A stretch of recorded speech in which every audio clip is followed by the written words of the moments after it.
Hello mga ka-join us from the seminar. We will cook na. Ang ating cook ay ginataang langka. Ito ang ating langka with hipon. Okay. So, meron tayong gata, unang gata, at saka ikalawang gata. We have our bagoong, okay, bawang, sibuyas, luya, at siling haba. Siyempre, yung ating mga panglasa, ang ating oil, ang ating paminta, asin, at patis. So, we will start cooking na. Maglagay na tayo ng mantika.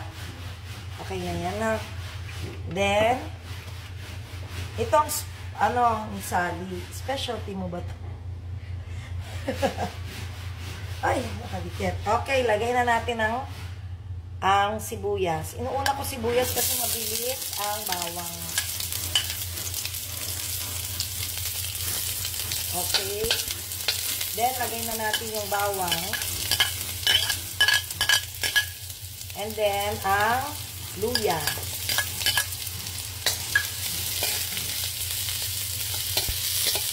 Then, lagay na natin ang ating langka. Magkano na ba ngayon ang langka? 30 to? O, mura lang pala, 30 pesos. Aba, sa 30 pesos, makakakain ka na. Siguro kung lahat-lahat wala yung hipon, 50 pesos, okay na. Ay, yung gata. Ang gata ang mahal. 40 ang gata din. Okay, ang gata ang mahal pala. Kasi nasa, pali to, 100 pesos lahat. Wala kang hipon. Wala. Okay. Okay, lagay na natin yung bagoong.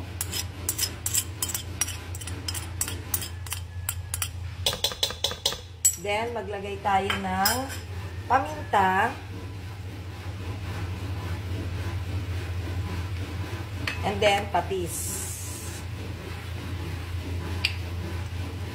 Tansyahan na lang to ha, mga ka-joiners. Kayo nang bahala kung gaano gusto nyo kalasa o kaalat ang inyong luto. So, nasa sa inyo yan.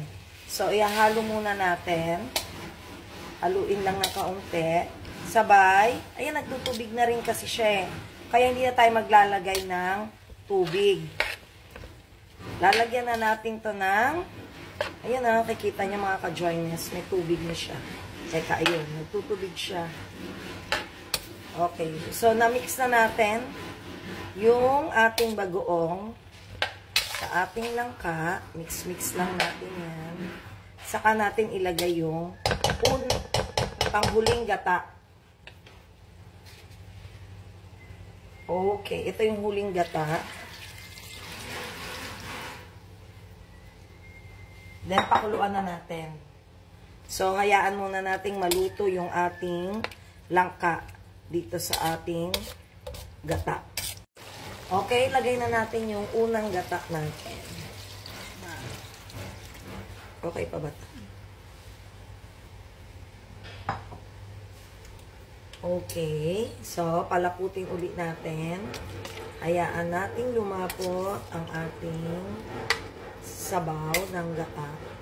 At hayaan pa natin mas lumambot pa yung ating langka. Okay, lagay na natin ang ating hipon.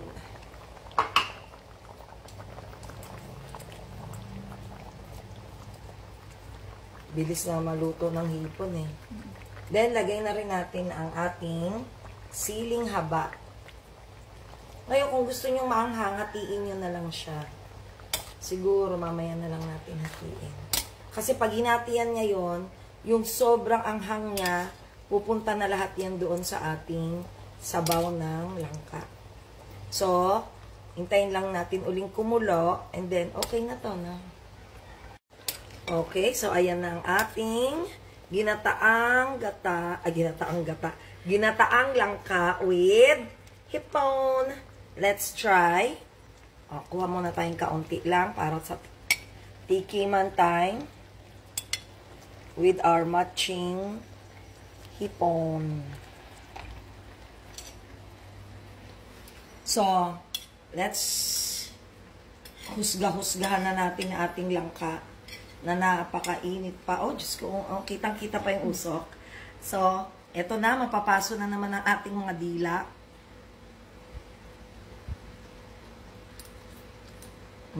Sarap. Ang sarap. Hindi, pera biro. Ang sarap. Lasang-lasa yung gata.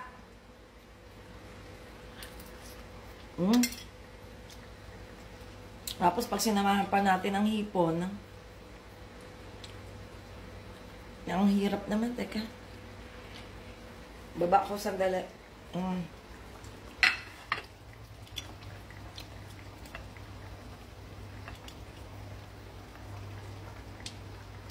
Okay. Kunin lang natin yung laman niyan.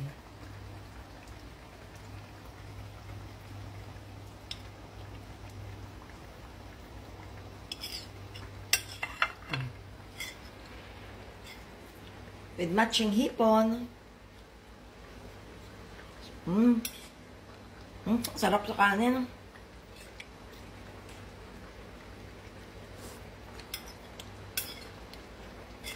Nako, mga ka-joyness. Promise, ang sarap.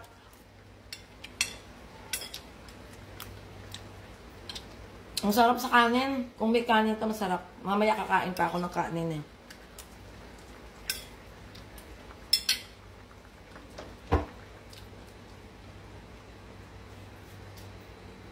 So, paano mga ka-joyness? Iluto natin to, ha? At mapapaulala ka na naman sa sarap. Lalo na ngayong Holy Week. Gulay at hipon, the best na mag-partner. So, paano mga ka-joyness? Sarap eh. Always remember, happiness is joy.